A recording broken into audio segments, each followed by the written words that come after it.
Tov, Boker Tov, Shabbat Shalom. Cette caméra en face de moi, d'abord, vous éloigne de moi, et en plus, ça me porte la sève. J'ai l'impression de parler avec un appareil. Donc, il faut que je m'y habitue, ça prendra un peu de temps, d'accord?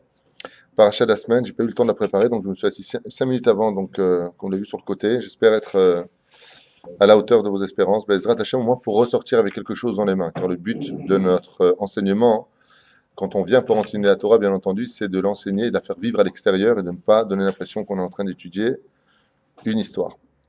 Deux parachutes pour cette semaine, parachat Vayakel Pikoudé. On va lire donc ensemble par rapport, vous savez, au changement des années bissextiles, quand il y a 2 mois de Hadar, donc on peut se permettre de les couper. Mais là, on en aura 2, puis c'est aussi un Shabbat spécial, puisque nous avons aussi parachat Chodesh, Shabbat Chodesh, pardon, qui vient annoncer la venue du mois de Nissan, mois extraordinaire dans le judaïsme, premier des mois de l'année juive. Sans plus tarder, on commence. Vayakel Moshe et Kol Adat Bene Israël. Parachat Vayakel nous parle ici du rassemblement de Moshe Rabbeinu vis-à-vis des enfants d'Israël. Pourquoi on vient nous dire une telle chose dans la Torah? De quoi est-ce qu'on nous parle quand on nous parle du rassemblement? D'abord et avant tout, il faut savoir une chose essentielle. Dès qu'on arrive à 10 personnes dans la Torah, Avo, Obelarticha, comme ça c'est marqué. Je viendrai, je te bénirai. Avo, Gematria Eser. Quand il y a un minimum de 10 personnes, alors on obtient automatiquement que la Shekhinah descende dans la famille, descende dans le Beth Knesset, descende là où elle se trouve.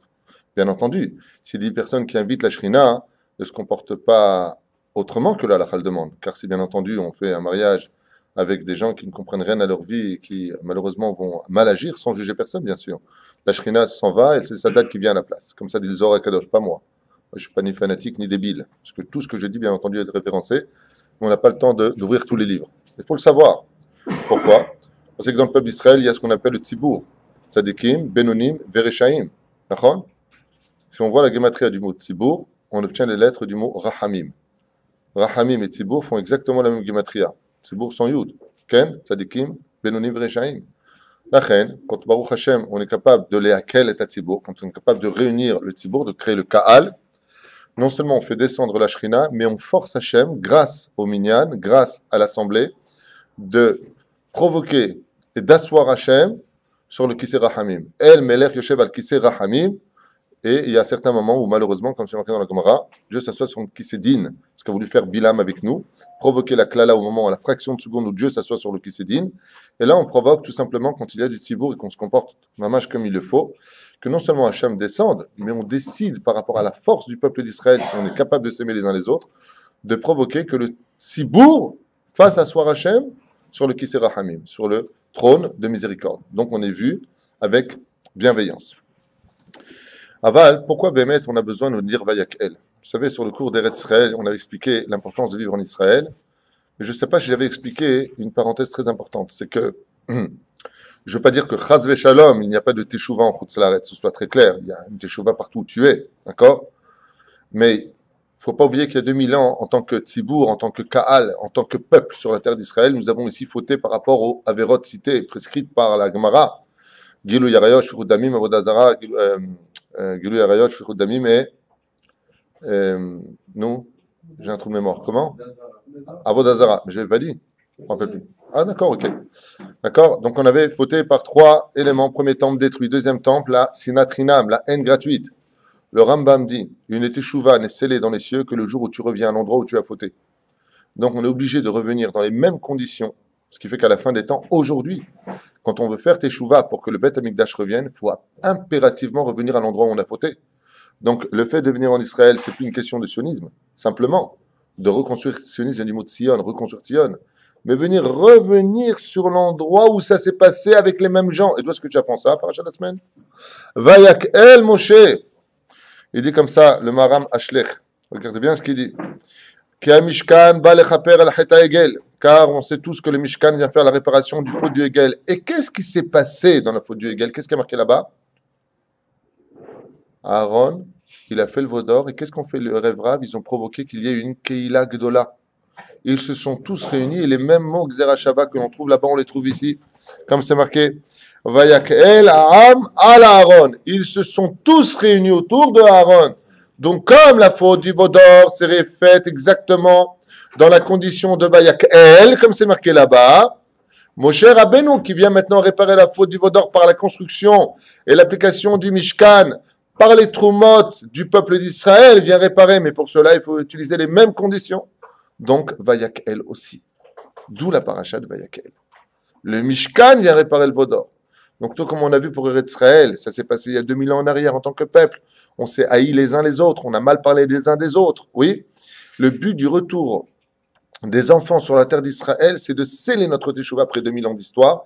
Donc, celui qui fait ça, il y a la première des choses à faire avant de casser la tête avec « faut faire l'armée, faut faire l'armée, faut faire l'armée ». On l'a fait l'armée, plus que les chilonim. On l'a fait. Baruch Hashem. Et on l'a fait dans les conditions que la halakha demande. On n'a pas le droit de se mettre en danger dans la halakha. Mais avant de parler de ça, même si c'est important, et bien entendu, je dédie ce chiour à l'armée d'Israël. En libaya, il me disait, j'ai pas de problème avec ça. Que Dieu bénisse nos soldats. Mais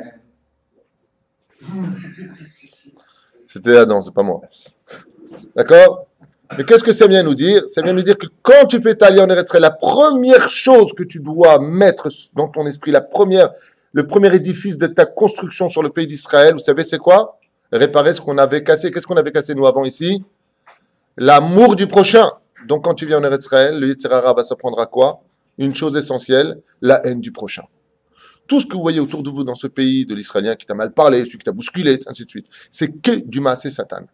Parce que qu'est-ce que veut le Satan en Eretz Israël? Qu'on ne fasse pas teshuva pour le retour dans lequel tu es revenu sur cette terre.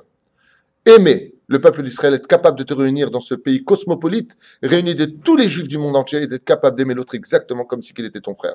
C'est ça qui nous amènera à la Géoula. L'amour du prochain. Et c'est ce qui a marqué ici. Vayak El, il dit Maramachlech. Vayak El, il faut que les conditions dans lesquelles la faute du Vaudor s'est faite se refassent en Eretz Israël, qu'on se réunisse tous dans la Beth Knesset, et surtout qu'on ne se dispute pas. Vous avez remarqué, les Elef Alfa Avdalim, les Elef Alfa Avdalim, que l'endroit où le Parlement se trouve, on dit en hébreu la Knesset. Knesset, ça vient du mot la maison du rassemblement. D'accord? C'est-à-dire qu'à Kadosh Baruch Hu, malgré ces gens qui sont là-bas, sans perdre de temps à les critiquer ou leur trouver du mérite, c'est pas là qu'est le problème. Mais on voit que dans les cieux, on a voulu que cet endroit aussi, Baruch Haba David, oui, Mizman, Baruch Haba, Baruch Haba. On voit ici, maintenant on avance, on voit que l'endroit où l'on va négocier la politique Akka d'Israël s'appelle la Knesset. Parce que le fait que nous ayons notre État, Baruch Hashem, et c'est un Haredi qui le dit, même s'il est à la panime, tout ce que vous voulez. Il y a quoi dire, hein. Mais il y a une chose qui fait, et cette chose-là, c'est le tremplin de la Teshuvah à l'état et à l'échelle nationale du peuple d'Israël. C'est le retour des enfants sur la terre d'Israël pour sceller notre Teshuvah et faire redescendre le temple. Tout comme le Mishkan est venu réparer la faute du Vaudor dans les mêmes conditions, il n'y a pas, écoutez bien ce que je dis, c'est d'une importance vitale pour nous. En Chutz Laaretz, en Galout, il n'y a qu'une Teshuvah individuelle. Mais en Eretz Israël, il y a une Teshuvah nationale. Une Teshuvah d'un peuple entier. Et en quoi consiste cette Teshuvah? Bizarrement, à l'amour du prochain. Et voilà. Les Chilonim, les Datim, les Neturei Karta, les Neturei Toti, les machins, les Belz, hein, les Soloniski, les Kippot Srugot, les Kippot Shrorot, les Lubavitch, les Chabad, qui ne sont pas d'accord, Mishichisme, que des divisions. Que des divisions. Pendant que nos ennemis, les Arabes, en d'autres termes, qui nous entourent, se rient de nous. Parce que quand il y en a un rabbin qui dit « il faut se battre pour notre terre », tu en as un autre, 10 rabbins, petit Rabbi Jacob qui dit « ouais, laisse tomber la terre ».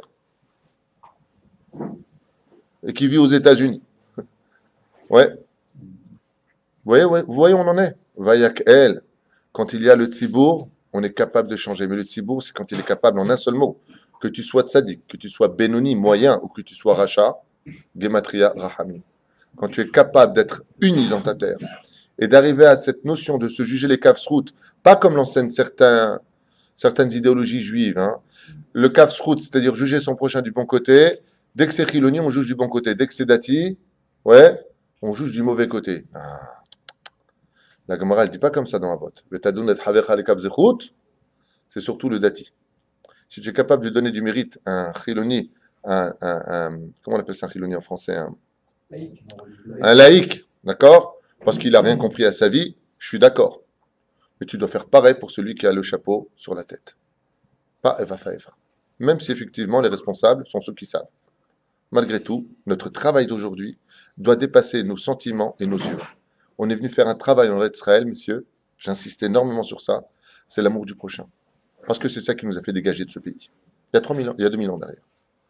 Vayak El, on avance parce qu'il est très tard et j'aimerais avancer psukim psukim, bisiata dishmaya.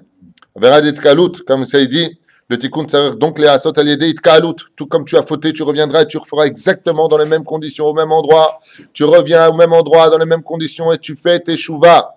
Comme dit le Rambam il dit un homme qui avait l'habitude de fauter avec une femme et qui a pleuré sa race, qui regrette, qui ne refait plus, ainsi de suite, les conditions connues de la teshuva, comme c'est marqué dans le Sarah Teshuva de Rabbi Yona, basé lui-même d'ailleurs sur le Rambam, et bien de la même façon, s'il repasse par cette rue-là et qu'il a les moyens de retourner vers cette femme et qui dit non, je ne veux pas, et qui pleure à ce moment-là au même endroit, on considère que dans les cieux, Bémet, cet homme-là a fait teshuva.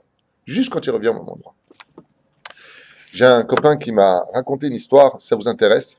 Comme ça, très brièvement, je m'étais promis d'avancer, mais j'y arrive pas. Il faut que je me la ramène personnellement. Mes expériences vécues avec mes amis et tout ce que j'entends, si je les avais écrits en livre, ça nous donnerait de l'aïmouna. Écoutez bien cette histoire.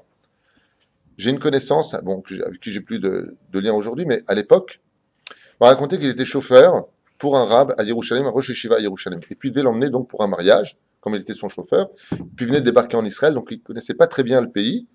Et il s'est trompé d'endroit. Et puis voilà qu'il arrive à un moment, et puis voilà, il commence à avoir des écritures arabes, des maisons désordonnées, hein, c'est un des signes. Dès que c'est désordonné, on sait où on se trouve, ouais. Et de la même façon, qu'est-ce qui se passe? Il s'arrête, paf! Il dit, excusez-moi, arabe, qui était dans son livre, il lui a dit, je crois que je me suis trompé, on est en train de rentrer dans un territoire occupé par les Arabes. Il serait temps de remettre la vérité dans le sens réel. Israël a toujours appartenu aux Juifs, au Hachem, et tant qu'on en doutera, eux prendront notre place. Alors je tiens à le dire une fois pour toutes, mais sur la caméra, vous êtes prêts? C'est à nous, les Koudas. Bien. Merci Adam. Le Rav, il lui a dit, Tov, on est où? Il lui a dit à l'entrée. Il lui a dit, sors quelques instants et fais le vidouille. Je sais comme ça, il a eu peur. Le Rav, que je connais très bien, est à Mekoubal. Il lui a dit, sors de la voiture et fais le vidouille. Il lui a dit, pas du tout. J'ai très peur. Il lui a dit, sors quelques instants et fais le vidouille. Quand il a vu que le Rav insistait, qu'il était serein, il a dit, bon, si le Rav a dit, ma avec le danger, on n'a pas le droit de se mettre en danger. Le Rav, il savait ce qu'il faisait. Roi HaKotej. Il est sorti de la voiture, il a fait le vidouille à toute vitesse, il est rentré dans la voiture. Il lui a dit, juste repère là où tu te trouves. Comme ça, dans la nuit, il regarde un panneau, deux panneaux autour de lui. Il dit, tiens, il y a un yeshuv là-bas. Top. Et voilà qu'il retourne donc le soir même, après avoir trouvé la salle, ils ont fait marche arrière, ils sont venus sur place. Et voilà que 3 à 4 jours plus tard, il me raconte qu'il va voir le Rav, il lui dit dans le bureau, vous savez, je viens de réaliser. Il dit quoi? Il lui a dit, il y a 20 ans, j'étais venu en vacances, et j'étais sorti avec une fille. Et cette fille-là m'avait dit qu'elle venait de construire une maison, donc ses parents, dans un yeshuv, et j'ai réalisé tout à l'heure que la carte que j'ai vue du yeshuv, qui n'était pas très loin d'ici, oui, c'est là où elle habitait. Je dis alors, il dit, ben, j'avais fait des bêtises avec cette fille. Et je crois que l'endroit où on était, c'était exactement là. Il lui a dit, le Rav, c'est pour ça que je t'ai demandé de sortir faire le vidouille. Il n'y a pas de hasard. Si tu. Hein?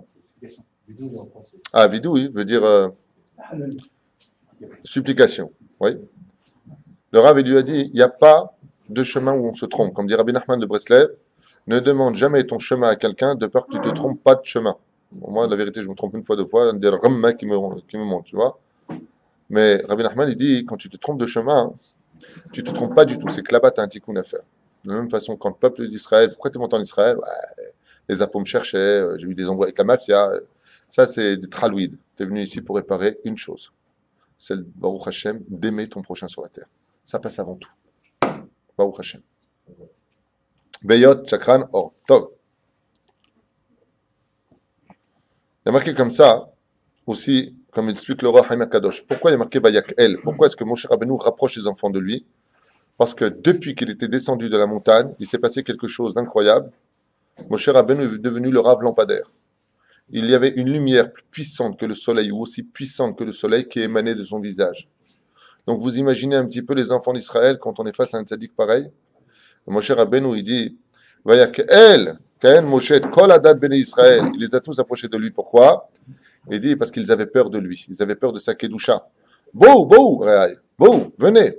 Et qu'est-ce qui s'est passé? Le fait de regarder le visage d'un tzaddik, comme dit Rabbi Nachman de Breslev.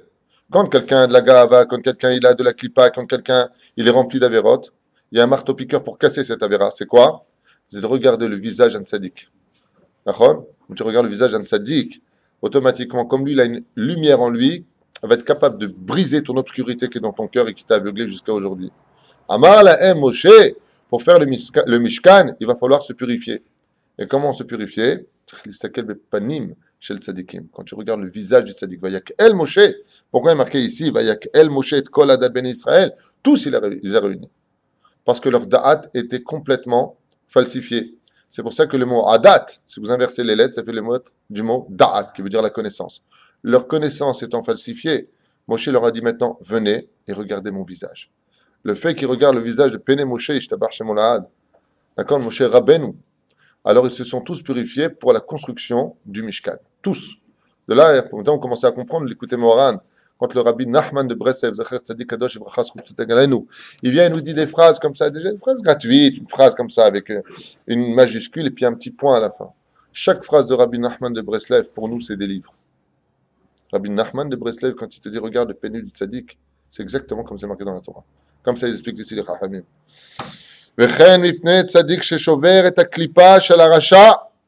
Il casse la klipa, ils disent les sages ici, du rachat. Donc mon cher Rabbeinu, quand il les a réunis, il leur a montré tout ça. Et qu'est-ce qui empêche un homme de vivre sa Torah comme il le faut? C'est le doute, comme vous le savez. Par exemple, vous savez que dans le Gan Eden, il y avait deux arbres. Il y avait le Gan Eden d'en haut, le Gan Eden d'en bas. Ok? On va pas parler de ça maintenant, je vais aller vite. Et ces deux arbres s'appelaient comment? Le Het. J'entends pas. Le Het Adaat et le Het. Non. Le Het Tova, c'était un peu plus loin à gauche ou à droite. Non. Il y avait le Het Chaim et le Het Adaat Tovara. On est bien d'accord. Ça et ça, on va les réunir. Mais qu'est-ce qu'il y a de mieux? Le Het Adaat Tovara ou le Het Chaim, d'après vous? Le Het Chaim, vous êtes tous d'accord. Aujourd'hui, dans notre génération, qu'est-ce qu'on appelle le Het Chaim? Toute la Torah cachée s'appelle le Het Chaim. Le Zohar, par exemple, c'est ce qu'on appelle le Het Chaim. D'accord? Ce qu'a enseigné Baruch Hashem, le Hari Akadosh, écrit par la main de son élève fétiche, j'ai nommé Rabbi Chaim Vital, il a écrit le Het Chaim. Là-bas, vous pouvez aller vérifier, il n'y a aucune mahlouket. Il n'y a pas dans le Zohar, non, je ne suis pas d'accord avec toi. Parce que quand tu vis dans la vie, tout le monde est d'accord. Par contre, le Het Adaat, donnez-moi par exemple aujourd'hui des exemples du Het Adaat. La Gemara, Yafé Meod, la Gemara, la Halacha, les Agadot, les Perushim, les Mefarshim, tout ça font partie du Het Adaat. Là-bas, il n'y en a pas un qui est d'accord avec l'autre. On est d'accord? Pourquoi? Parce que quand tu vis dans la connaissance, automatiquement tu vis dans le doute. Parce que la vérité, comme on l'avait expliqué dans le mensonge et vérité, peut se vivre de deux notions différentes, même si tout est vérité absolue. C'est pour cela, dans la Gemara, dès que Rabbi Akiva dit quelque chose, tu as Rabbi Ishmael qui n'est pas d'accord. Dès que Rabbi Rava dit quelque chose, tu as Abaye qui n'est pas d'accord. Rav Shmuel, tu n'es pas d'accord. Hillel Shammai, tu n'es pas d'accord. Ils ne sont jamais d'accord. Pourquoi? Parce que Tov Vara, on recherche les Avdil Ben Kodesh Echol. On recherche la différence entre l'un et l'autre. Ça, c'est le Het Adaat. Mais quand il s'agit maintenant de venir vers Hachem, il ne faut pas que le doute ait sa place. Le doute, comme on l'a souvent dit, Gematria Amalek. Donc, pour pouvoir réunir le peuple d'Israël dans la réunification du dévoilement divin, on est obligé, pourquoi je parle de ça? Parce que vous avez remarqué qu'il y a deux endroits dans la Torah où on trouve le mot Edut, Mishkana Edut. D'accord? Comme c'est marqué dans le Soda Hashmal. Il explique là-bas, Mazez, Mishkana Edut. Mishkana Edut, c'est la construction de l'endroit où va résider Hachem, qui est le témoin du dévoilement que Israël appartient à Dieu et que Dieu a pris Israël comme peuple. On est d'accord jusque-là? Mais il y a un autre endroit où on parle des Edut. De quoi est-ce qu'on parle? D'où on parle? De quel mitzvah on parle dans la Torah? On n'a pas le temps. Avec tout ce monde, il n'y a personne qui est capable de répondre avec le mot Edut. Hein?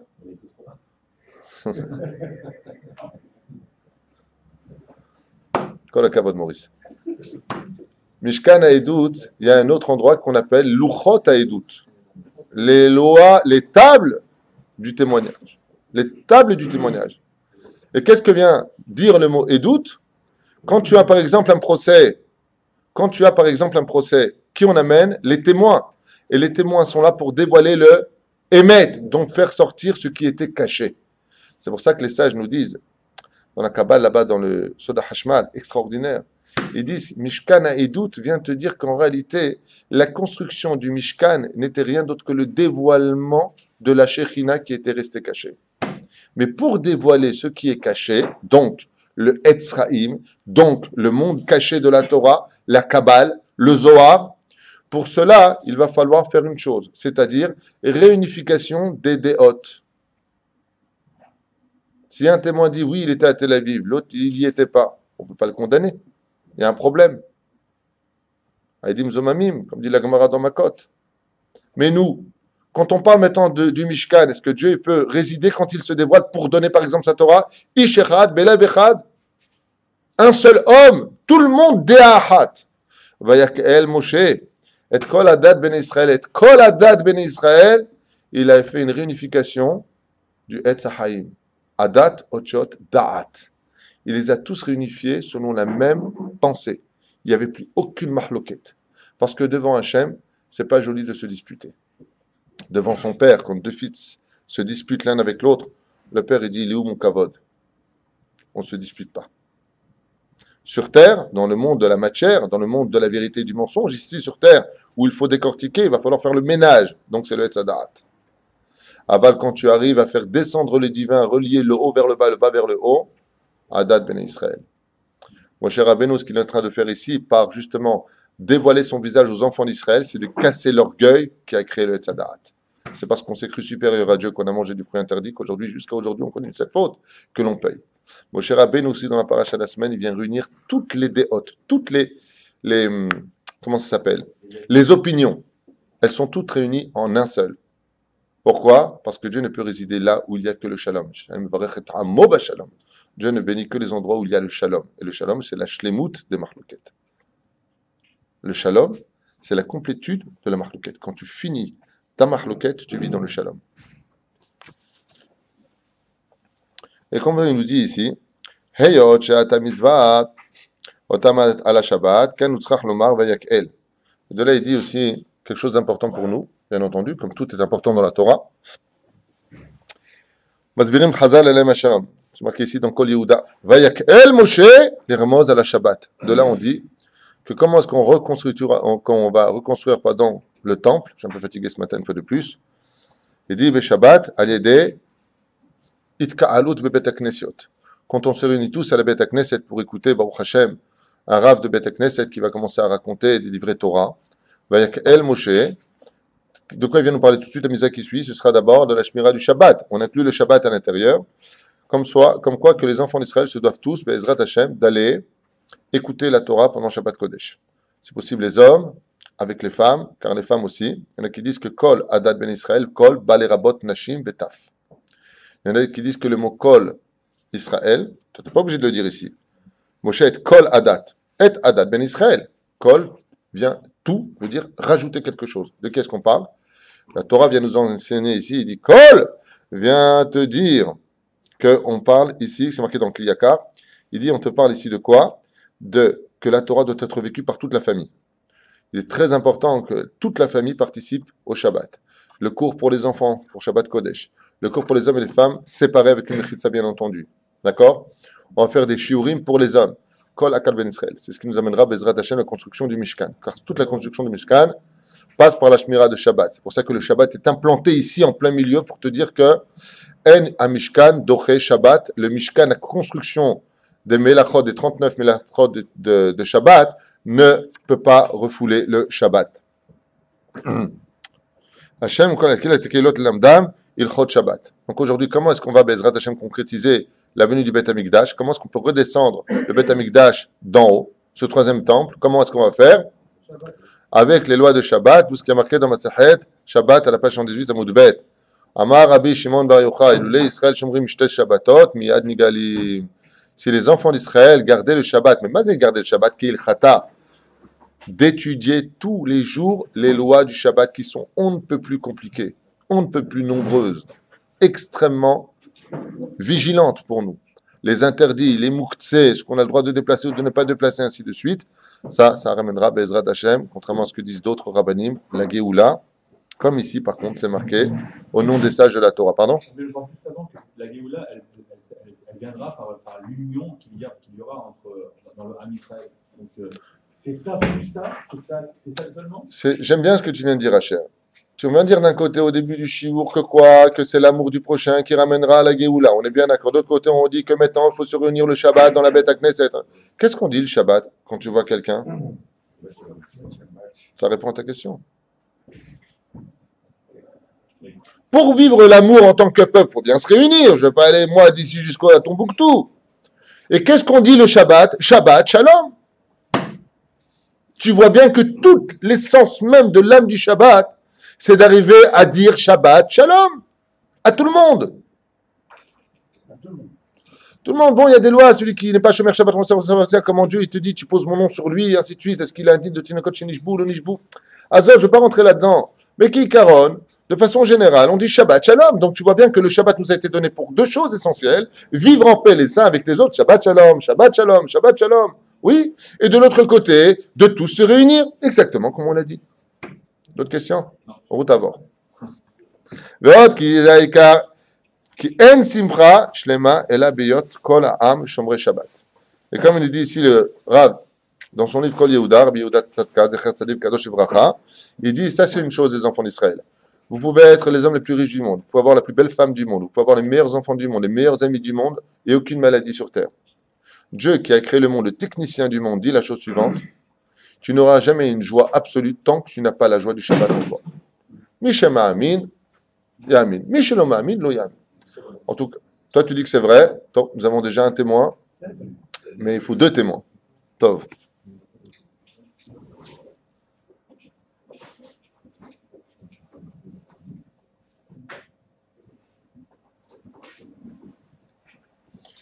On avait vu ici que Moshe Rabbeinu alav shalom, il aurait pu réunir les enfants d'Israël avec des systèmes. Il avait les hatzatrot, vous savez, les trompettes. Une trompette réunissait les Nessiim, deux coups de trompette réunissaient les enfants d'Israël. Il se pose la question ici, il dit, non, donc pourquoi il l'a fait lui-même? Il aurait dû demander normalement aux Lévi'im de faire ce qu'ils avaient à faire. Adat ben Israël, velo nema. Et là, les Moshe, comme c'est marqué, Adat ben Israël, parce qu'ici, on ne parle pas de physique, comme on l'a dit tout à l'heure. Comme dit le livre Avat Haïm, on ne parle pas d'une réunification au niveau du peuple, mais on parle d'une réunification au niveau des déhôtes des enfants d'Israël, c'est-à-dire que tout le monde soit d'accord. Vous imagineriez, par exemple, une bête Knesset, je donne juste un exemple, où par exemple, dans la synagogue, on aurait des Lubavitch qui prieraient à côté de Breslev, qui priera à côté des kippot Srugot, qui priera à côté des kippot Shrorot, qui priera à côté des kippot et des kippot et des kippot. Imaginez comme on le voit à Ouman, celui qui est parti à Ouman, à Rosh Hashanah, tu vois une assemblée incroyablement nombreuse et toutes les tendances confondues. C'est ce qu'il veut faire Moshe. Il dit ici, on ne peut pas utiliser les intermédiaires, on ne peut pas utiliser les trompettes, il faut que ce soit le même, le Rav. Et là, je fais une petite parenthèse. Pour nous, dit rabbin. Juste une petite parenthèse. Quand on enseigne l'amour du prochain, il faut faire très attention que notre amour du prochain ne se fixe pas qu'à celui qui te ressemble et qu'appartient à ta façon de voir les choses. Quand on est capable d'enseigner l'amour du prochain, il faut enseigner l'amour du prochain sans critiquer l'autre. Car la faiblesse d'une personne, c'est de constamment parler des autres au lieu de parler de ses propres valeurs. Ça s'appelle un politicien. Les politiciens ne savent que critiquer les uns et les autres, mais eux n'ont rien à vendre. Donc, Be'ezrat Hashem, quand tu es capable de parler de l'amour des uns et des autres, comme une yeshiva où j'étais il y a très longtemps, il parlait constamment de Ahavat Israël, l'amour d'Israël, l'amour d'Israël. Il y a un élève qui est parti à un cours Lubavitch, l'élève a été renvoyé. Curieux. Non, ici, on n'étudie pas Lubavitch, une sexe, ceci, cela. Alors, je ne comprends pas. Même si eux, ils ont des qualités, certainement des défauts, comme la yeshiva où j'étais, qualité et défauts. Il ne manquait pas de défauts. Mais quand on parle de Ahavat Israël, il dit là, on ne peut pas utiliser des intermédiaires, des couloirs, de trompettes. Il dit pourquoi? Parce que chacun va rentrer dans son univers. Moshe Rabbeinu, il appelle les enfants. Kol Adat ben Israël. Parce que quoi que tu penses, tu es un fils d'Israël. Fais très attention. C'est pour ça que je m'adresse souvent, il y a Tsareno Arav, mon frère Sami, une fois, m'a raconté, il travaille à Bézek, il montait haut comme ça d'un poteau, oui. Et C'était à côté d'un yeshuv ultra-orthodoxe. Bon, je sais pas, Vijni, je sais pas ce que c'était, peu importe, c'est pas important. Et alors qu'il était en train de réparer le câble, il y a deux enfants comme ça avec leur péote, gentils, bien habillés, noir, blanc, un jeu d'échecs. Et non, c'est bien, la malo. Bah, on fait partie de l'armée de Dieu. Quand tu es dans une armée, tu as, un uniforme, c'est pas grave. Oui. Et il y a un enfant qui a dit comme ça à voix haute, t'as vu, il y a un goy en haut avec une kippa.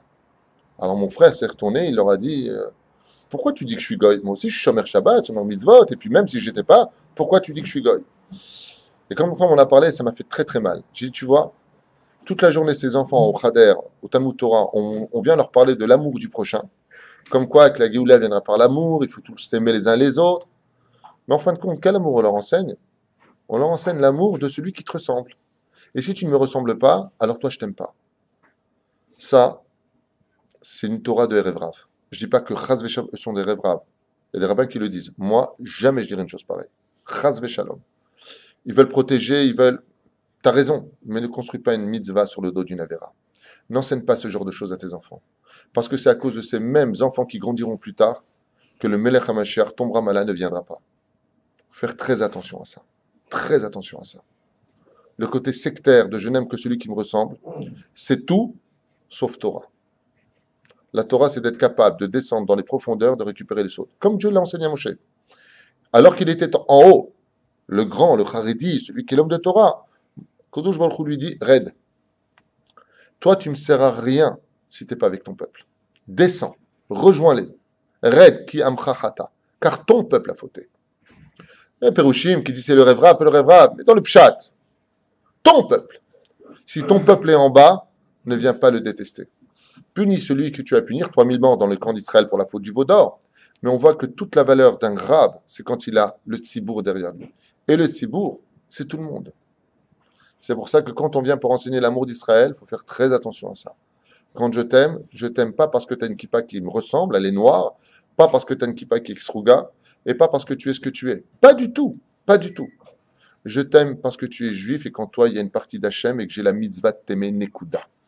Je ne parle pas de celui qui est, bien entendu, contre la Torah et qui se bat pour cela. Lui, il a un digne différent des autres. On a vu ici, comme le précise Rachid dans la Torah, que la Ak'ala, c'est-à-dire que la réunification, la réunion des enfants d'Israël vis-à-vis de Moshe, s'est passée exactement le lendemain de Yom Kippourim. D'accord? Comme c'est marqué là-bas, Zohaïta, les Mahorat, shel Yom Kippourim. Ve'ine matzanu shegam parashat Yitro. On a vu que le don de la Torah, la paracha, pardon, de Mishpatim, est venu après le don de la Torah, comme c'est marqué ici, chez Zéaya, les Mahorat Yom Kippourim. Klomar, Bo'oto Mahorat Yom Kippourim, Bo, Yashav Moshe, Lifshot et Ha'am, Lishpot et Ha'am, Vetiva Bo, Israël, Akamat Mishkan. Donc, on a deux endroits dans la Torah où on nous dit que c'était le lendemain de Yom Kippourim. Vayak El. Moshe Rabbeinu les a réunis et les a réunis. Pourquoi tout ça? Et ça, c'est un moussar eskel extraordinaire pour nous, une fois de plus. C'est qu'avant de prendre la route de la construction de ton judaïsme, d'abord, viens étudier les Mishpatim. Quand tu viens pour construire un Mishkan à Dieu, disent les sages, n'oublie pas un détail. C'est que le lendemain de Yom Kippourim, d'abord tu fais tes shuvah, ensuite tu t'enquières, des lois juives, et ensuite seulement tu pourras commencer à construire un Mishkan pour Dieu. On avance. Ve'o'il, donc de quoi est-ce qu'on parle? Vous avez compris de quoi est-ce qu'on parle? Du Shulchan Aruch. On ne sort pas sans son permis de conduire. Le permis de conduire, quand on est sur la route de la vie, c'est le Shulchan Aruch. Ce qui est permis, ce qui est interdit, ce que tu as le droit de faire, ce que tu n'as pas le droit de faire. C'est sur ça que tu réussiras ta vie en tant que juif, et c'est ça. Contrairement à ce que pensent d'autres personnes, qui te définira, philosophe, je parle, ta vie de juif. Moi, je suis juif, c'est pas ce que pense la Gemara dans ma Masechet Choulin à la page 5 en bas, à Moudalef. Celui qui n'est pas Shomer Shabbat, qui prend sa voiture pendant Shabbat, il est indigne de Goy Gamour. Pour lui sauver la vie, parce que s'il reste juif dans les cieux, il est Chayav Mita. Vous vous rappelez du show qu'on avait fait sur la valeur du Shabbat? Oui, l'ange, même tête, qui prend vite l'âme du juif pour lui sauver la vie. Michael qui lui dit va vite chez lui parce que tu restes chez moi. Donc la Torah veut sauver la vie du juif. Si on touche la télévision à la maison, c'est un autre digne parce qu'on n'est pas Befaresia. Mais si on est Befaresia, on a un problème. Al pied à la hache, on ne peut pas participer à un minyan, on ne peut pas monter au Sefer Torah. Tu passes ta lame sur toi, tu te comportes pas comme un juif. Donc fais attention, car ce qui va définir les personnes en tant que juifs, même si on sait que dans la halakha, il faut que sa mère soit juive, et c'est la mère juive qui va définir si son fils est juif. mais tu peux devenir, comme c'est marqué dans Choulin, Bedaf et Amoud Aleph, comme c'est marqué là-bas, Ish Moumar. Mazé Moumar, un juif défectueux. Et un juif qui est défectueux ne peut pas rentrer dans le Beth Amikdash pour monter en sacrifice sur le Misbéar. Pourquoi? Parce que dès qu'un animal ou dès qu'une personne qui veut se sacrifier pour Dieu, comme on l'a vu chez Sarah Menou, pourquoi est tombé Sarah Menou? Les sages nous disent parce que Sarah Menou a eu peur et elle a eu honte. De quoi? Elle a vu que Yitzhak redescendait, dit le Zohar Kadosh, du Misbéar, et elle a eu peur que son fils soit défectueux ou qu'il ne soit pas digne. C'est pour ça marqué Vayavo Abraham. La Gemara elle pose la question mais d'où tu es venu toi Abraham? Vayavo, il est venu d'où tu es venu? Il est venu du niveau que cette femme virtueuse a su élever son mari et son fils, du niveau que elle a su travailler à la maison pour l'élever à ce haut niveau. C'est pour ça qu'ici on nous dit, si tu veux être un bon juif sur terre, il ne faut pas que tu sois avec un défaut. Ça s'appelle moumar. Ben, c'est quoi un moumar en hébreu? Moum-mar. En deux mots, ça deviendrait quoi? Un défaut amer. Moum, défaut, mar, amer. Donc pour ne pas être un juif avec un défaut amer, il faut d'abord étudier Bezrat Hashem, les halachot. Et ça, on le vit tous les jours. Imaginez un homme que vous connaissez, Chazan, un homme qui se comporte bien dans la vie. Vous allez, vous le voyez en boîte de nuit. D'accord? Sans le juger, comment vous ressentez les choses vis-à-vis de lui? Bon, je ne veux pas de lui en tant que Chazan demain. Alors que vous-même, vous êtes en boîte de nuit. Pourquoi tu le juges? Ben parce qu'il y a un défaut que je ne veux pas. S'il veut aller là-bas, je ne juge pas, mais qu'il ne soit pas Chazan. Vous comprenez comment ça se passe? Ne te représente pas comme un individu représentant le divin, alors que dans ta vie, tu ne l'es pas. C'est pour ça que les sages nous disent ici, commentaire du Kiyakar, pareil, il dit ici que quand tu venais le lendemain de Yom Kippur, on t'a fait tchouva, Moshe les a tous réunis sur le conseil de Yétro, Parashat Mishpatim, juger le peuple d'Israël. Pourquoi? Pour enseigner les lois. Viens enseigner les lois. Viens enseigner les lois, Ken, pour justement savoir comment te conduire dans la vie. Bon, il faisait Ata, on avance.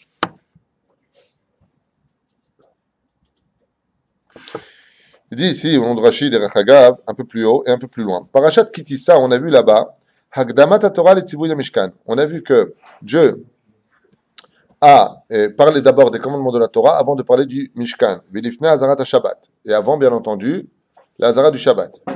Mishum Shilifne Heta Egel. Oh, ça c'est un très très beau chidouche. Écoutez bien comme c'est beau. Excusez-moi, je vous dis, j'ai pas eu le temps de préparer ce shiur comme il le faudrait, pris le temps nécessaire. Il est marqué comme ça. Mishum Shilifne Heta Egel. Là-bas, on nous parlait d'abord du Mishkan et ensuite du Shabbat. Alors qu'ici, on nous parle d'abord du Shabbat et ensuite du Mishkan. On est d'accord? Donc on voit qu'il y a une différence entre l'un et l'autre. Il dit comme ça. Parce qu'avant la faute du veau d'or, oui, on avait tous atteint un niveau où on n'avait plus besoin de réparer. On était arrivé à l'homme avant la faute. Donc la notion du Mishkan pouvait se réparer dans le Shabbat lui-même. Comme par exemple, vous savez que le Shabbat, au niveau du Beth Amikdash, ne fait pas partie du 7e jour, il fait partie du 8e jour. De quoi est-ce que l'on parle? Vous savez que dans le Beth Amikdash, pendant Shabbat, on faisait les korbanot, on allumait, korban moussaf, on allumait le feu pendant Shabbat. Le feu! Ouais. Ils sont rebonnés. On allumait le feu pendant Shabbat dans le Beth Amikdash. Pourquoi? C'est hors temps. Le Beth Amikdash fait partie du monde du 8. D'accord? Mais aujourd'hui, on peut le faire, c'est pas le Beth Amikdash. Pourquoi? Parce qu'on ne s'est pas encore réparé. Donc ici, on nous dit d'abord, fais attention. D'abord, les lois du Shabbat, qui sont reliées à quoi? Aux 39 travaux, qui représentaient les 39 travaux pour concrétiser le Mishkan, le Beth Amikdash, qu'on devait faire, d'accord? L'olitzvoa, l'olikroa, l'olitfor, vechoulé, vechoulé. Tu peux pas écrire, tu peux pas ceci, tu peux pas cela, comme on l'a fait avec les poutres. On marquait une poutre, deux poutres pour savoir comment les reconstruire dans les stations d'Israël. Donc on voit ici que le Shabbat n'est autre que le tremplin de toute notre histoire juive. C'est pour ça que celui qui a sur lui la carte d'identité du juif, c'est-à-dire le Shabbat, même si la semaine, il a fauté, bien entendu, le mec, il ne se dit pas après ce cours-là, ah, si je suis Shabbat, on pardonne toutes mes fautes, alors je vais être Shomer Shabbat et je vais délirer la semaine. Pas du tout, ne joue pas au chat à la souris avec Hachem, tu perdras. Non, non, non, non. Mais si une personne était Shomer Shabbat Kilchata et que la semaine, il faisait des bêtises, ça dépend de quelles bêtises aussi on parle, hein, eh bien, Mochinukol Avonotav, qu'est-ce qu'on a? Ça, Avodazara, Kedorenosh, comme c'est dit le Rambam, eh bien, on lui pardonnera toutes ses fautes. Parce que la carte d'identité d'un juif, c'est cela. Il y en a qui disent plus loin dans la Gemara, je ne vais pas vous le citer parce que ça va foutre les boules, mais celui qui n'est pas Shomer Shabbat, est marqué dans Masechet Choulin, toujours la même page, en bas, juste en bas. Choulin, He Amud Aleph, tout celui qui n'est pas Shomer Shabbat est comme si qu'il était Oved Avodazara. Il est indigne d'Oved Avodazara. Donc toutes ces mitzvot qu'il fait, elles vont où? dans la poche de la citra hara. C'est pour ça qu'une fois de plus, combien un juif se doit de faire extrêmement attention de faire Shabbat ilchata. C'est sur ça qu'on doit le plus travailler sur terre. Au niveau des lois de Shabbat, constamment étudier les lois de Shabbat. Je vais vous donner un très bon conseil. Le Shabbat, on a 3 séoudot, au moins 2 halachot. 2 halachot par repas. Ça en fait 6, plus celle de Motzei Shabbat. Ça en fait donc 8. Petit à petit, Bezrat Hashem, au bout de 2-3 ans, tu auras fait le cercle des halachot, sans entrer dans toutes les mahloquettes pendant Shabbat Kodesh, pour devenir un bon juif. Tout comme cette halakha dans laquelle tu te vantes, moi je suis ma mère, elle est juive, je suis juif. Cette même halakha, elle te dit, si tu n'es pas Shomer Shabbat, tu perds ton titre de juif. Alors fais attention. Mais à la moindre teshuva, tu gagnes tout. Tout comme Shabbat est capable de t'effacer les fautes de la semaine, si tu n'es pas Shomer Shabbat, elle est capable de te rejeter toutes les mitzvot de ta semaine. Donc fais attention. Il n'y a pas de judaïsme sans Shabbat Kodesh. On referme la parenthèse. C'est pour ça que Shabbat est si important que toute la semaine, il dit ici, on se doit de constamment attendre le Shabbat comme on attend le Melech HaMashiach. Hayom Yom Echad Be Shabbat Kodesh. Hayom Yom Shini Be Shabbat Kodesh, comme on le dit dans la Hamida. Comme ça, l'enseigne le Chidushei Harim. On peut croire un Shabbat, et puis לתקן אותם. לפיכך נאמרה כאן בפרשה של שבת, לפני מלאכת המשכן. Car avant même de venir préparer le Mishkan, il dit à Hachem, d'abord, viens avec, vous savez, quand tu rentres dans une usine nucléaire, il faut qu'on vienne, on travaille dans un endroit très important. Tu as une étiquette sur toi, Nachon? Un badge. Ouais. Et si tu n'as pas le badge, est-ce qu'on te laisse rentrer? Sécurité ne te laisse pas rentrer. Il dit c'est pareil. Pour construire le Mishkan, il faut avoir un badge. Et c'est quoi ce badge? Ani Shomer Shabbat. Je suis Shomer Shabbat. D'accord? Et c'est ce qu'il explique ici, le Chidushei Harim, ועל ידי השבת יכולות מלאכות החולין להתרומם לדרגה של המשכן, מלאכת המשכן. Et il va plus loin que ça. C'est toi qui est marqué, תעשה מלאכה. Vas-y, תעשה מלאכה, on va y arriver tout de suite. J'avais noté d'abord quelque chose avant, le Baal HaTurim, il dit, Sheshet, Gematria, Arbaim, Haser Echad.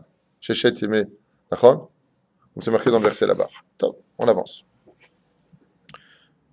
תעשה מלאכה. מה זה תעשה מלאכה? Sheshet Yamim, Sheshet Gematria 39. Arbaim Chaser Echad, exactement. 40 moins 1. Comme c'est marqué dans la Gemara. Hein? Sheshet. Shin, Shin, Taf. Qu'est-ce qu'il y a? Hein? Shin c'est 300. Plus 300, plus. C'est quoi la question? Ça fait 1000. Ah, c'est Tov. Comment c'est marqué là-bas? Sheshet Yamim, Te'ase Melacha. Normalement, comment on aurait dû le lire? Ta'ase. Tu feras. Te'ase. De là, on voit quoi? Que le patar qui était en dessous, normalement, qui aurait dû être en dessous, est devenu un ségol. D'accord? 3 points.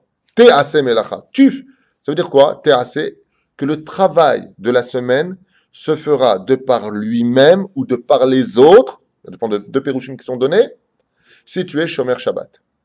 On a vu plein de gens qui étaient Shomer Shabbat, ils n'ont pas été pour autant au chômage, hein, ils ont bossé les mecs pendant la semaine. La différence qu'il y a, c'est que la bracha, comme on le dit dans l'Echadodi de Rabbi Shlomo el-Kabetz, comme le Shabbat est la source des bénédictions, même si tu travailles Bezrat Hashem peu, tu y verras la bracha pendant la semaine. C'est pour ça que, comment on appelle d'ailleurs un remède, quand on a un problème de parnassa, ou qu'on a un problème de santé, qu'est-ce qu'on recherche? Le remède. Comment on dit le remède en hébreu? Ségoula. C'est pour ça que le patach ici a été remplacé par la voyelle ségol.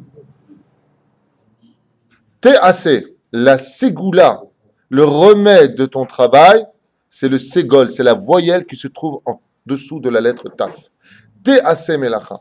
Si tu es shomer Shabbat kilchata, il y a plein de gens qui vont te dire, je ne comprends pas, moi je suis shomer Shabbat, comme on a dit à l'instant. Mais une fois de plus, il faut revenir à la page derrière. Qu'est-ce qu'il y avait marqué à propos de Shabbat Kodesh? Il y avait marqué quoi? Que la vraie simcha de Shabbat Kodesh, quand est-ce que le Shabbat rentre chez l'homme? Quand tu es shomer Shabbat kilchata. C'est ça que la lutte contre la simcha de Shabbat, c'est la dispute. Le Satan va tout faire pour emmener les embrouilles Shabbat, tu m'énerves, je ne supporte pas, voilà, je suis venu tranquille, et patati patata. Non, non, non, non, non. La bracha s'adresse à celui qui donne de la joie au Shabbat, améraneg et à Shabbat. Si tu donnes de la joie au Shabbat Kodesh, si tu sais travailler tes midot, comme c'est marqué dans la suite, hein, parashat Pikoudé, Lo tevra'u esh bechol moshvotechem, vous n'allumerez pas le feu dans vos demeures. On ne parle pas du feu, d'allumer le feu comme le pensent les Karaïtes qui ne comprennent rien à leur vie. Non! On parle du feu de la colère, comme le précise Rashi sur place. On parle du feu de la colère. Vous savez pourquoi la colère c'est si grave? La colère, le kaas, celui qui est en colère, c'est comme si il est Oved Avodazara, qui fait un travail étranger. Vous savez pourquoi? Vous savez, quand on fait une avéra, quand on fait un péché sur terre, n'importe quel péché, on en retire toujours un plaisir. Toujours. Par exemple, tu manges du porc, Hazve Shalom, Dieu préserve. D'accord? Tu as fait un péché, mais tu as quand même goûté quelque chose. Tu touches une fille, tu as fait un péché, mais tu prends quand même un profit. Et c'est pareil dans toute la avérote. Il y a une avéra sur terre, où il n'y a aucun profit. Non seulement il n'y a pas de profit, il n'y a que des dégâts. C'est la colère. Qui profite de ta colère? Tu vas casser un meuble, tu vas insulter, donc blesser autrui, fait du mal. C'est exactement ce que veut l'antithèse du Shabbat. Le Satan, pendant Shabbat Kodesh, il veut qu'une seule chose, tout faire pour te pousser à la colère. Il va faire en sorte que ton fils, à qui tu as dit 2 fois de suite, comme on a dit pour les lois de Pessah, fais attention le verre de Kiddush, une fois, fais attention le verre de Kiddush, troisième fois, il te l'a renversé. Et là, ouais, je t'avais dit, fais attention au verre de Kiddush, tu vois. Il n'a pas compris que Dieu le met à l'épreuve. C'est pas Dieu qui le met à l'épreuve, simplement. C'est le Satan qui est en train de tout faire parce qu'il il est parti étudier, il n'a pas parlé à la synagogue, il est revenu avec le sourire, Shabbat Shalom, ça va pas, non? Je vais te finir à la race, lui dit le Satan. Viens ici, le petit qui a 3 ans, là, viens, monte sur la chaise à côté de papa, viens mon bébé, viens. Trac! Qu'est-ce qu'il voulait Satan? Hein, Clarisse. Juste tu te mets en colère, c'est tout ce que j'avais besoin. L'otebaru esh, n'allumez pas le feu de la colère qui est en toi. Celui qui se met en colère pendant Shabbat Kodesh fait un sourd de Horaïta. N'oublie pas pour qui tu travailles. C'est pour ça que le secret du service divin se constitue d'une phrase dans notre tête qui doit être posée tous les jours et à chacune de nos épreuves. Pour qui je travaille? Pourquoi je m'énerve? Oui, j'ai raison, mais le roi des rois pour qui tu travailles t'a dit ne te mets pas en colère. Alors Lama, pourquoi tu te mets en colère? T'as mis vite? Si tu te poses toute sa vie cette question-là essentielle, pour qui je travaille? Pourquoi je parle?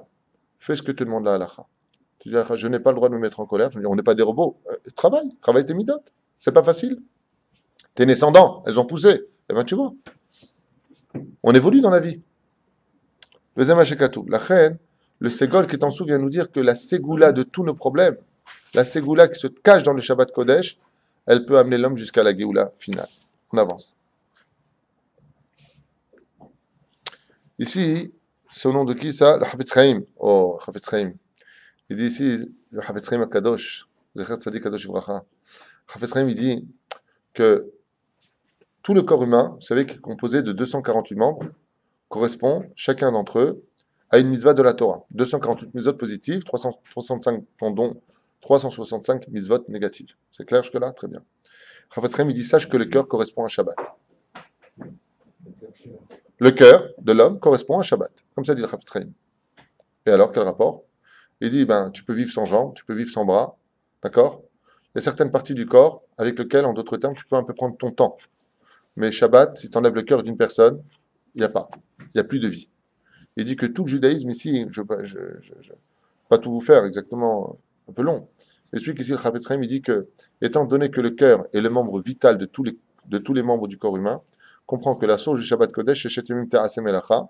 Il faut absolument que pendant tes jours, si tu veux travailler, tu travailles. Avec combien Shabbat Kodesh? Pas de colère, pas de problème, pas d'angoisse, pas je pense au travail, pas de sichat roulin. On ne parle pas de choses chol, de choses profanes. On ne parle pas de politique, on ne parle pas de football. On n'a pas le droit de lire des publicités quand on est sfarad. Sinon, tu es mechalel Shabbat. C'est kulo kodesh. Kulo kodesh. Et pendant la semaine, si tu veux parler d'autre chose, même si dans la Torah, on n'a pas le droit de parler d'autre chose, mais ça, c'est un autre niveau. Foutre les boules, hein, je suis désolé. Vedibarta bam. La Torah nous dit, tu devras en parler tout le temps. Bam, bet, même. Bereshit bar Elokim, même, me'ematai. Torah shibirta, Torah shibalpe. Vedibarta bam. Vedibarta, tu parleras que de ça. Et ça, c'est un niveau, si les gens commencent à écouter ça, ils vont fuir. Ah, quoi, que de Torah, il n'y a que la Torah dans la vie?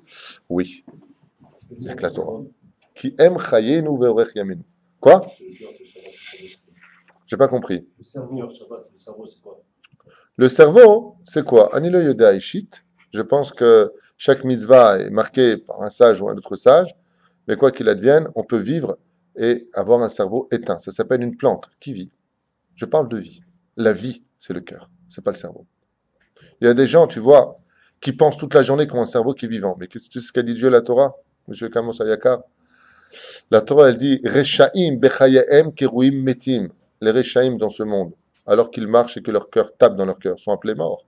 C'est pas le cerveau qui donne la vie. Il y a des gens qui auraient mieux fait d'arrêter de penser parce que leur pensée les amenait à vivre une vie théâtrale et on ne peut plus défectueuse. C'est pour cela que ce qui compte dans ce monde, c'est d'avoir, comme c'est marqué dans Maseret Avot, deuxième chapitre, 13e Mishnah, à dire Rabbi Yochanan ben Zakkai, qu'est-ce qu'il y a de mieux sur terre? Et la finalité de Rabbi Elazar ben Arach, un bon cœur. Il n'y a pas marqué un bon cerveau. Ce qui compte, c'est d'avoir un bon cœur. Et un bon cœur, il faut lui donner les moyens d'avoir les piles qui le fassent fonctionner. Les piles du cœur, c'est le Shabbat. Aimer Hachem à travers le Shabbat. Tu comprends? Imaginez le mec qui te dit être un bon juif. On va prendre un exemple. J'adore donner cet exemple en plus. Imaginez le mec qui te dit être un bon juif. Moi, j'aime Dieu plus que toi. Je ne suis pas Shomer Shabbat. Vous savez à quoi ça ressemble? Ça ressemble à un homme qui est marié avec une femme. C'est mieux aujourd'hui de dire ça qu'une femme. Ah, ça aurait pu être Shem Mishmor. D'accord? Et il vient avec sa maîtresse à son bras et il dit à sa femme, je t'aime. Ouais. Comment elle fait la Kala, sa femme? Comment elle réagit? Hein, toi, tu dis un coup de Maboshigeri? Hein? Jean-Henri, David, comment réagirait la femme? Elle le quoi? Elle coupe la tête. Tov, elle est tunisienne dans la salle. Résultat des courses. Il faut être moderne. Et quand tu viens et que tu dis que tu aimes Dieu et que tu aimes Halal, Shabbat, qu'est-ce que tu as dit? Qu'est-ce qu'on dit le peuple d'Israël quand rentre Shabbat? Boi, Kala. Boi, Kala. Rentre ma fiancée, viens ma fiancée. Oui? Et toi, qu'est-ce que tu fais après? Tu prends ta voiture, tu démarres et tu t'en vas. Tu fais un Issour Chamour Meod. Tu sais ce que tu es en train de dire? Viens ma femme, viens, on vient de se marier. Bon, Hachem. Bon, allez, Sylvie, viens ici. Ou la Bernadette, ou la Falabou, comment elle s'appelle. Résultat des courses, on part avec une tromperie. Qu'est-ce qu'elle fait la Kala? Elle s'en va. L'amour, c'est la fidélité. La peur de décevoir. On avance.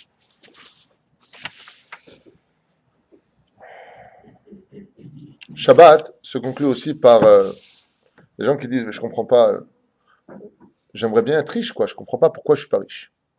Je suis Shomer Shabbat, Makor Berachot.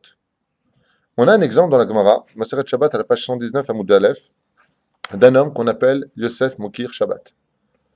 Tout le monde connaît cette histoire, je la répète à toute vitesse et brièvement. Yosef Mokir Shabbat était un tzaddik qui vivait donc à l'époque en Israël, et cet homme-là était extrêmement pauvre. Et on l'appelait Yosef Mokir Shabbat, car vous savez que le nom de famille n'existe que depuis 250 ans, 280 ans à peu près. Napoléon en Europe a été un des premiers, Bonaparte, à instaurer les noms de famille. Mais à l'époque, on a Monsieur Dubois, parce qu'à côté du bois, Monsieur Dupont, à côté d'un pont, s'il était bête, on l'appelait le BIM, en Tunisie, malheureusement, chose strictement interdite par la halakha. Ça te rappelle quelque chose ici? On t'appelait le BIM en Tunisie?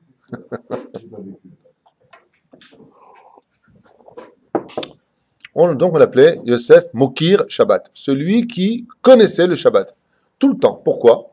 Parce que dès qu'il achetait quelque chose dans la semaine, il disait « Ah, ça c'est pour Shabbat Kodesh, ça c'est pour Shabbat Kodesh ». Comme ça, il nous raconte la Gemara. Et à toute vitesse comme ça, à cette époque, vivait un goy, en fait Kochavim, qui était immensément riche. Et lui, qu'est-ce qu'il a fait? Ouais. Il a fait un rêve, plutôt exactement, il y en a qui disent que ce sont, la Gemara dit que ce sont des gens qui voient dans les étoiles, comment on appelle ça, des charlatans, non, des astrologues, ouais, c'est le même nom, qui lui ont dit, tu sais, on a vu que toute ta fortune allait passer dans les mains d'un homme qui s'appelle Yosef Mokir Shabbat. Lui, qu'est-ce qu'il a fait? Il a voulu, ça jouer plus malin que Dieu, oui, il a tout vendu, son palais, ses champs, ses troupeaux, tout ce qu'il avait, sa femme, tout le monde a été vendu en un lot, ouais, et tout cela, il a réuni en une seule pierre précieuse. Il a vendu un fakir, je ne sais pas qui l'a vendu, peu importe, et la valeur d'une pierre précieuse qui valait toute sa fortune. Très content, il est parti chez le chapelier, il a acheté un chapeau, et à l'intérieur du chapeau, il a placé le diamant, il a bien posé sur sa tête, il a dit, maintenant je quitte le pays. Et il a fait un clin d'œil à Dieu, s'il va te faire cuire un œuf. Tu vois, toi tu as tes plans, moi j'ai les miens. Seulement, il a oublié ce qui est marqué dans le Teilim, hein. Rabot mahashavot ish va'atzat Hashem itakum. Tu peux tout organiser sur terre, c'est moi qui dis ce que j'ai à faire. Et ce que Dieu décide, c'est ce qu'il y aura. Voilà qu'il est en train de passer comme ça sur un pot, et d'un coup, Dieu lui envoie un ange qui va éternuer, grand coup de vent, qui lui soulève le chapeau, il voit comme ça de ses yeux toute sa fortune partir, en un clin d'œil. Dieu t'a rendu riche, il peut tout te prendre en un clin d'œil. Il a tous les moyens du monde, c'est lui qui fait tout, c'est lui qui gère tout. Et à ce moment-là, lui il voit ça, on l'oublie. Ce chapeau-là tombe dans la mer Méditerranéenne, ouais, emporté par le vent, et un poisson qui vient et il voit ça coule comme ça, il croit que c'est, je sais pas ce que c'est, peu importe, un gros poisson, et il l'avale. Et voilà que les pêcheurs finissent par pêcher ce poisson, l'amènent sur l'établi, comme c'était quand même un gros poisson, ils ont voulu le vendre à un prix important. Et voilà que le vendredi matin, vendredi après-midi, qui va acheter un poisson? Qui va acheter poisson? Poisson. Et quel poisson était resté sur l'établi? Le seul poisson qui restait, qui était le plus gros, celui-là. Qu'est-ce qu'ont fait les vendeurs? Ils ont été malins. Quand ils ont vu Yosef Moukir Shabar qui venait, qu'est-ce qu'ils ont dit? Qui veut acheter un poisson d'Hervot Shabbat Kodesh? Qui veut acheter un poisson d'Hervot Shabbat Kodesh? Eux, en réalité, ils ne faisaient pas que pour Yosef Moukir Shabbat. Qui voudra acheter un poisson en l'honneur de Shabbat? Qui veut faire plaisir au Shabbat? Quand il a entendu ça, Yosef Moukir Shabbat, il est venu tout de suite l'acheter. Lui qui était très pauvre, il est venu l'acheter. Quand ils ont ouvert le poisson, ils ont découvert le diamant, comme avait dit les pages, je ne sais pas comment on appelle ça, les astrologues. Toute ta fortune ira dans les mains de Yosef Moukir Shabbat. Et dans la main de Yosef Moukir Shabbat, il y avait toute la fortune de ce Oved Avodazara, de ce Nochri. D'accord? Le Ben Ishraï, dans Ben Yoyada, il pose la question à propos de cette Gemara. Il dit, mais t'es mort, c'est pas normal. Un homme, quand il fait des mitzvot dans ce monde, on ne doit surtout pas lui donner son salaire sur terre, parce que sur terre, c'est momentané. La vie d'un homme, c'est comme une journée dans notre vie. Toute la vie d'un homme, 80 ans, on demande à un mec qui va mourir à 80 ans, il te dit, tu te rends compte, tu as vécu 80 ans. Ben non, j'ai l'impression d'avoir... Tout passe trop vite. Regardez vos tronches. Moi, les cheveux blancs, je vous ai connu, j'ai vu le noir en 5 ans, et je veux blanc. Ouais. Donc on voit ici qu'on vieillit vite. Tu te rappelles de l'âge de ta bar mitzvah? Hein, quand tu avais 13 ans, et que je t'avais dit aujourd'hui tu auras 40 ans, hein, tu te rends compte? 27 ans plus tard, je me dis, et tu y es déjà. J'ai porté l'arseb. Je vais voir un autre. Je vais voir un autre alors. Pas toi, d'accord. Donc qu'est-ce qu'on voit ici? On voit que Bissiata Lishmaya, quand on est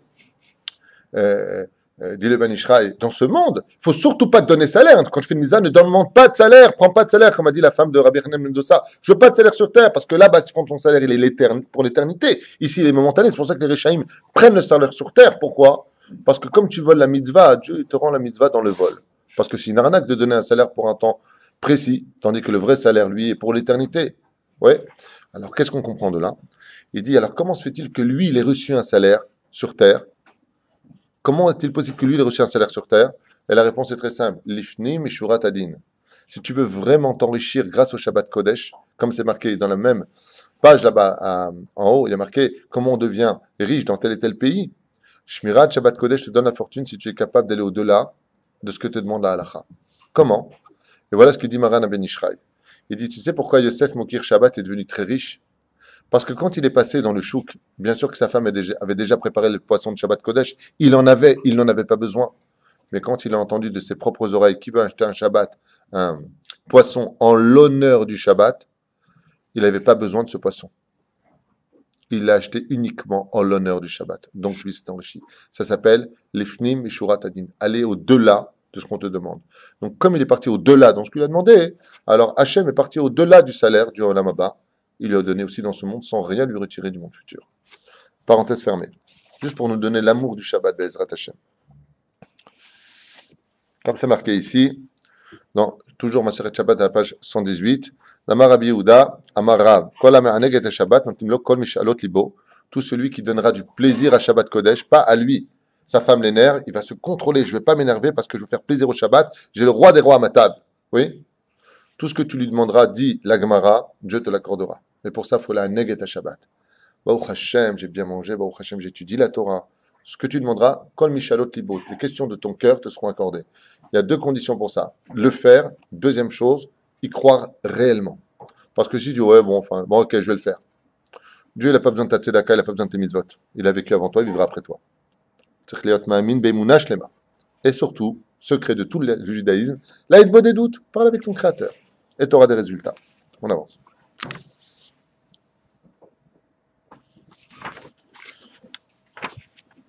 Je fais une petite parenthèse parce que l'heure est déjà venue. Donc, juste avec Pécoudé. On nous parle ici Hamishkan, Mishkan. Vous avez remarqué que le mot Hamishkan parle du premier Beth Amikdash, Mishkan, deuxième Beth Amikdash. On le voit aussi d'ailleurs avec les Reshitivot, puisque le mot Mishkan, ça fait combien Gematria? 410, qui correspond au temps du Beth Amikdash, 410 ans. Et le deuxième, il y a marqué Hamishkan, ça fait combien Gematria? 415. Plus les 5 lettres, ça nous fait les 420 ans du deuxième temple. Ensuite, Rabbeinu Bachye nous dit, à Edout, ça veut dire quoi? Gematria, 479 ans. Pourquoi 479 ans? Car le Mishkan a existé avant la construction du temple 479 ans avant. Donc on voit ici les gématriotes, combien la Torah est précise dans son compte numérique pour nous donner toutes ces notions-là. Voilà, et je finirai avec une bracha pour vous tous, comme le dit le verset. Ve'asu bnei Israël kechol asher tziva Hashem et Moshe ken asu. Alors, si je traduis cette phrase, elle est complètement bizarre, vous allez comprendre. Ve'asu bnei Israël, les enfants d'Israël donc ont concrétisé, ont fait kechol asher tziva Hashem, comme Dieu leur avait exactement demandé. Et Moshe ken asu. Par l'intermédiaire de Moshe, ainsi ils ont fait. Vagam shelo asu. Et la Betzalel, on a vu que c'est Betzalel et Olivama qui l'ont fait. D'accord? Il pose la question, il dit Mazel Varimel, de quoi est-ce que l'on parle? Bechen, est-ce que les enfants d'Israël ne vont pas faire quelque chose que Dieu demanderait? Réponse. Ils ont fait tous les travaux. Vayar Moshe et kol melechet veine. Et il a vu Moshe Rabbeinu tout le travail qui avait été fait. Veine, et voici, Asu ota kasher tiva Hashem. Et il l'avait fait exactement comme Dieu l'avait demandé. Une fois de plus, on répète la même phrase. Kainasu, et ils l'ont fait, et ça finit par Veivarech Otam Moshe, et Dieu les a enfin bénis. Réponse. Au début, Moshe Rabbeinu alav shalom, il s'était posé la question, il a dit bon, peut-être qu'ils ont fait le Mishkan, mais ils l'ont pas fait avec la pureté que Dieu demande, ça veut dire sans Yetzer Hara. Peut-être qu'ils l'ont pas fait exactement, si ce n'est qu'avec des mahloket, qu'on a dit tout à l'heure, quand il s'agit d'Hachem, il n'y a pas de mahloket. Quand on vient pour servir le divin, toute mahloket que Shem Shamayim, bien sûr qu'elle a lieu, mais ça appartient à Tzadala. Moi, je parle de l'arbre de la vie maintenant. Comme par exemple, peut-être qu'ils ont une pensée étrangère pendant qu'ils faisaient le Mishkan. Le mec pouvait très bien préparer quelque chose en donnant à Betzalel, en disant Shlucho Kamoto. Si tu prends un intermédiaire, c'est comme si c'est toi qui l'as fait, exactement ce qu'ont fait les enfants d'Israël. Mais peut-être qu'au moment où on lui a donné, il était en train de penser à la route de son carrosse. Quel rapport? Parce que quand on sert le divin, il faut que l'intériorité corresponde à l'extériorité. Et c'est ce qu'a fait Moshe Rabbeinu. Il est venu voir la marshava des enfants d'Israël. Avec quelle pensée vous avez construit le temple? D'accord? Aujourd'hui, qu'est-ce qu'on a contre tout cela? Comme c'est marqué, Kochol asher tiva Hashem. Combien c'est marqué cette phrase? Tout comme Dieu l'avait demandé dans la Torah. Combien c'est marqué cette phrase? Vous savez combien de fois? 18 fois. Et grâce au fait que ce soit marqué 18 fois, nous avons eu le mérite d'une mitzvah qui s'appelle le 18. Il a fait Shmona Esrei. Et de là, c'est ce qui vient, Moshe Rabbeinu vérifier. Pour la construction du Mishkan, Moshe dit, je veux voir si vous avez fait comme Dieu, il a demandé. Mais pourquoi tu me répètes ça? Pourquoi tu as besoin? Pourquoi tu ne bénis pas depuis le début? Tu vois bien que le travail était fait. Non! Je veux voir, le travail peut être très, très bien fait, mais quelle pensée tu as eue pendant ce moment-là? Si tes pensées ont été pures, si tes pensées ont été sincères, si tes pensées ont été comme extérieures et intérieures, alors ce Mishkan, il est bon. De la même façon, qu'est-ce qu'on a aujourd'hui, nous? On n'a plus de Mishkan à faire, il n'y a pas de Beth Amikdash encore. Ouais? Qu'est-ce qui va remplacer? Combien de fois il y a marqué on a dit dans la Torah? 18 fois. C'est le Shemona Esrei. Donc on voit que Moshe Rabbeinu, tous les jours, il voit si notre prière qui vient remplacer le travail du Mishkan, est-ce qu'elle est faite aussi avec des pensées pures? Ou quand tu dis Hachem, c'est fait à quitter la terre, tu penses à la banque Apoalim, la banque Discount, aller acheter du lait pour ta femme, et ainsi de suite. Où est ta pensée? Que Chol Asher Tziva, quand il s'agit d'un ordre divin, Moshe Rabbeinu, il voit si la pensée correspond au mot. C'est pour ça qu'une fois qu'il a vérifié que les enfants d'Israël ont agi, oui, avec intention pure, intérieure comme extérieure, Vayivarech Otam, il les a bénis. Ainsi, Bezrat Hashem, qui mouvachim mipi Elyon, זכותו דמשה רבנו תגן עליכם ועלינו ועל כל אחד מישראל בכל אתר ואתר בתנאים טובים וברוחניות ובגשמות ביאה עין רבה מכל כל וכן רצון ונאמר אמן.